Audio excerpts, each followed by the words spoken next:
ले, बस एक पराठा और खा ले। अरे बस भी करो माँ। एक तो पहले ही तुमने मुझे जबरदस्ती 3 पराठे खिला दिए हैं। अब सारा दिन मुझे ऑफिस में गर्म पानी पीना पड़ेगा इस चर्बी को पिघलाने के लिए।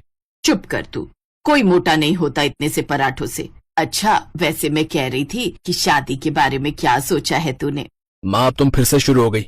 बोल दिया ना अभी नहीं करनी शादी। अच्छा माँ, मुझे ऑफिस के लिए लेट हो रहा है, मैं जा रहा हूँ, बाय बाय। विराज अपनी माँ की बात को बीच में ही काट कर निकल जाता है। कुछ देर बाद वो ऑफिस पहुंच जाता है, लेकिन दिन के समय अचानक से उसके ऑफिस में फायर अलार्म बजता है और फिर पता चलता है कि सारी बिल्डिंग में आग लग गई है। सभी अपनी जान बचाते हुए पीछे वाली गेट से भागने लगते हैं, लेकिन विराज उस समय टॉयलेट में होता है। वो जैसे ही बाहर आता है तो आग देखकर घबरा जाता है। आग आग बचाओ। विराज को कुछ नहीं सूझता और वो ऑफिस की खिड़की से छलांग लगा देता है। तभी नीचे एक मोटी सी लड़की गिरते हुए विराज को अपनी बाहों में थाम लेती है। मैं बच गया, thank you so much aunty. ये सुनते ही मोटी लड़की उसे नीचे गिरा देती है। अरे ये आंटी को अचानक क्या हो गया? खैर जो भी हो, जान तो बच गई। चलो अब घर चला जाता हूँ। अरे एक बार उस चाची को धन्यवाद बोल देता हूँ जिसने मेरी जान बचाई।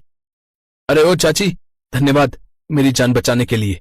गुस्से में अमायरा एक पत्थर उठाती है और विराज की ओर फेंकती है। विराज वहाँ से भाग निकलता है। विराज घर पहुँचता है तो उसके माता पिता उसे गले से लगा लेते हैं। मेरा बच्चा बिल्कुल ठीक है, भगवान का लाख लाख शुक्र है। बेटा न्यूज में दिखा रहे हैं कि तेरी ऑफिस वाली बिल्डिंग में आग लग गई है। हाँ पापा, पता नहीं कैसे आग लग गई। अब कुछ दिनों तक घर से ही काम करना होगा। अगले दिन रमोला विराज से फिर से शादी की बात करती है और हार कर विराज को शादी के लिए हाँ करनी ही पड़ती है। बेटा हम कल ही लड़की देखने जाएंगे। मेरे दोस्त की लड़की है, दिल की बहुत अच्छी है। ठीक है पापा। अगले दिन वो सब लड़की वालों के घर चले जाते हैं। अमायरा जैसे ही हाथों में ट्रे लेकर आती है, उसे देख विराज एकदम से कहता है, अरे आंटी आप यहाँ? आप लड़की की चाची हैं क्या? पापा माँ, यही वो आंटी हैं जिन्होंने उस दिन मेरी जान बचाई थी। मतलब? मैंने बताया था ना, जब मैं बिल्डिंग से कूदा था तो मुझे तो लगा था कि आज मेरा राम नाम सत्य हो जाएगा, लेकिन तभी ये आंटी वहां आ गई और इन्होंने मुझे गोद में थाम लिया। बस करो माँ, मुझे नहीं करनी इस लड़के से शादी। अरे बेटा इसे आंटी कहना बंद कर, यही वो लड़की है जिससे तेरी शादी होने वाली है। क्या? देखिए आंटी, मेरा मतलब जो भी है आपका नाम, आपने मेरी जान बचाई, उसका एहसान मैं किसी और तरह से चुका दूंगा, लेकिन मैं आपसे शादी नहीं कर पाऊंगा। मैं मोटी हूँ इसलिए ना? मोटी लड़कियों से आपको नफरत है क्या? नहीं नहीं नहीं, नफरत तो नहीं है, लेकिन मैं हमेशा से सुंदर और पतली लड़की से शादी करने का सपना देखता आया हूँ। और अगर मैं पतली हो गई तो क्या आप मुझसे शादी कर लेंगे? हाँ बिल्कुल, लेकिन मैं जानता हूँ कि तुम पतली हो ही नहीं पाओगी क्योंकि तुम्हारे बस की ही नहीं है। अच्छा हुआ बेटा तूने मना कर दिया, उस मोटी को देखकर तो मैं ही शादी के लिए मना करने वाली थी। लेकिन वो लड़की दिल की बहुत अच्छी है। अरे आप चुप रहो पापा, ऐसी मोटी लड़की से शादी नहीं करनी मुझे। आप मेरे लिए दूसरी लड़की देखिए, और वो भी पतली। ऐसे ही 5 महीने बीत जाते हैं, लेकिन विराज को अभी तक कोई पतली लड़की शादी के लिए नहीं मिली।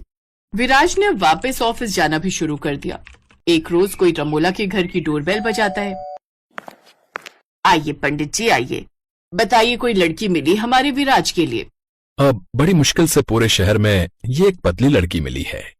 वाह, ये तो दिखने में भी खूबसूरत है और कितनी दुबली पतली भी है। आप जल्दी से बात आगे बढ़ाइए। ऐसे ही कुछ दिन बीत जाते हैं और विराज की शादी समायरा नाम की लड़की से हो जाती है। एक रोज, समायरा बहू तू चाय में दूध डालना भूल गई क्या? मैं ऐसी ही चाय बनाती हूँ माँ जी, एकदम पतली चाय, इसे बोलते हैं ब्लैक टी। इससे शरीर में चर्बी नहीं आती, और आपको दूध वाली चाय पीनी है तो आप खुद बना लीजिए ना। वो क्या है ना, मैं चाय बनाकर थक गई हूँ, अब मैं थोड़ी देर रेस्ट कर लूं। ये कहकर समायरा अपने कमरे में चली जाती है। विराज रसोई में जाकर देखता है तो वहां कोई नहीं होता। वो कमरे में जाता है जहां समायरा आराम से सो रही होती है। समायरा ये क्या हो रहा है? अभी तक सोई हुई हो तुम? मैं सोते सोते थक गई हूँ विराज, अब मुझे अपनी थकान मिटाने के लिए थोड़ी देर और सोने दो। विराज के कहने पर समायरा अलसाते हुए उठ तो जाती है, लेकिन वो वॉशरूम जाकर फ्रेश होकर फिर आकर सो जाती है। अरे ये क्या है समायरा, तुम फिर सो गई? तुम जानते हो ना विराज, नहाने में कितनी मेहनत लगती है। साबुन उठाओ, लगाओ, शावर चलाओ और फिर नहाओ।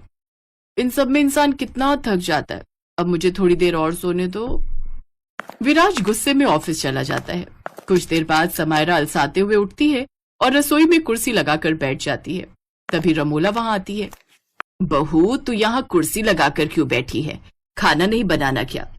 माँ जी, वो क्या है ना, मैं कमरे से रसोई तक आने में थक गई हूँ। अब थोड़ा सा आराम कर लूं, फिर खाना बनाती हूँ।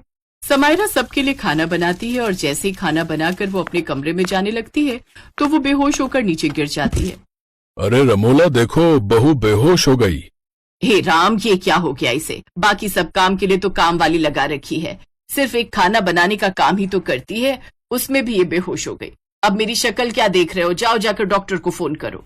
कुछ देर बाद डॉक्टर घर आता है और समायरा का चेकअप करता है। क्या हुआ डॉक्टर साहब, कोई खुशखबरी है क्या? अरे नहीं नहीं, आपकी बहू तो बहुत कमजोर है। ये बेचारी तो आराम करते करते थक गई है, इसलिए इसका ब्लड प्रेशर डाउन है। थोड़ी देर में इसे होश आ जाएगा। शाम को जब विराज घर आता है तो उसे सारी बात पता चलती है। विराज, तुझे पतली लड़की चाहिए थी ना, अब झेल बैठकर। ये पंडित ने पतली लड़की कहकर कमजोर लड़की पकड़ा दी, जो जरा सा पानी का गिलास भी उठा ले तो थक जाती है। कुछ देर बाद समायरा होश में आती है। हे राम, ये बेहोश होने में कितनी ताकत लगती है। आज के बाद तो मैं कभी बेहोश नहीं होंगी। पता है माँ जी, कितनी थकान हो रही है बॉडी में। अब आज के बाद मैं कभी बेहोश नहीं होंगी। अरे मेरी बेचारी बहू, वैसे बहू तू सोते सोते भी थक जाती होगी ना, सोचते सोचते भी तू थक ही जाती होगी। हाँ माँ जी। अच्छा, अब मैं चली आराम करने, क्योंकि मैं बोलते बोलते भी थकने लगी। मेरी कितनी एनर्जी वेस्ट हो गई पता है। ये कहकर समायरा फिर सोने चली जाती है। ले बेटा, और कर ले पतली लड़की से शादी। तुझे तो पतली लड़की ही चाहिए थी ना, अब देख क्या हाल हो रहा है। ये अभी इतनी कमजोर है तो कल को ये बच्चा कैसे जनेगी? अरे कोई तंदुरुस्त मोटी लड़की आती तो हमें ये दिन ना देखने पड़ते। माँ, मैं कल ही इसे मायके छोड़कर आता हूँ। हर बात से थकान हो जाती है इसे। बोलने में थकान, खाने में थकान, सुनने में थकान, ब्रश करने में, नहाने में थकान। नहीं माँ, मैं कल ही से इसके मायके छोड़कर आता हूँ। फिर अगली सुबह। उठो समायरा, सोते सोते थक गई होगी तुम। अब जरा आराम से तैयार हो जाओ, मैं तुम्हें आज ही तुम्हारे मायके छोड़ आता हूँ। इतना कहकर विराज नहाने चला जाता है और नहाकर जब वापस आता है तो देखता है कि समायरा फुर्ती के साथ चाय और नाश्ता टेबल पर सजा चुकी होती है। तभी दरवाजे की घंटी बजती है। आप सब नाश्ता कीजिए, मैं दरवाजा खोलती हूँ। समायरा बड़ी फुर्ती के साथ दरवाजा खोलती है। दरवाजे पर सिलेंडर वाला आया होता है। समायरा बड़ी फुर्ती के साथ वो सिलेंडर उठाती है और रसोई में रख देती है। ये नजारा देख नाश्ता कर रहे तीनों तो जैसे हैरान ही रह जाते हैं।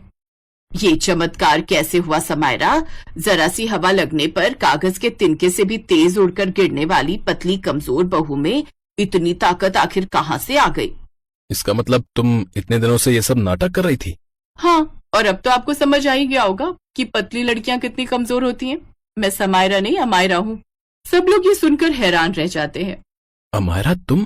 क्यों, पहचान नहीं पाए ना? कहा था ना पतली होकर ही रहूंगी। मैं तो पतली हो गई, लेकिन मुझे विराज को ये सबक सिखाना था कि मोटी लड़कियों का मजाक नहीं उड़ाते। मैं अच्छा खाती पीती थी, इसलिए मुझ में इतनी ताकत है। समझ गए विराज? हाँ, मेरी समझ में आ गया समायरा। मेरा मतलब है अमायरा, अब मुझे तुम्हारे मोटे होने से भी कोई परेशानी नहीं है। अब तुम जितना मर्जी चाहो खाना खाओ, बस पतली कमजोर मत होना। विराज की बात सुनकर सब हंसने लगते हैं और अब अमायरा हर काम फुर्ती से करके सबका दिल जीत लेती है।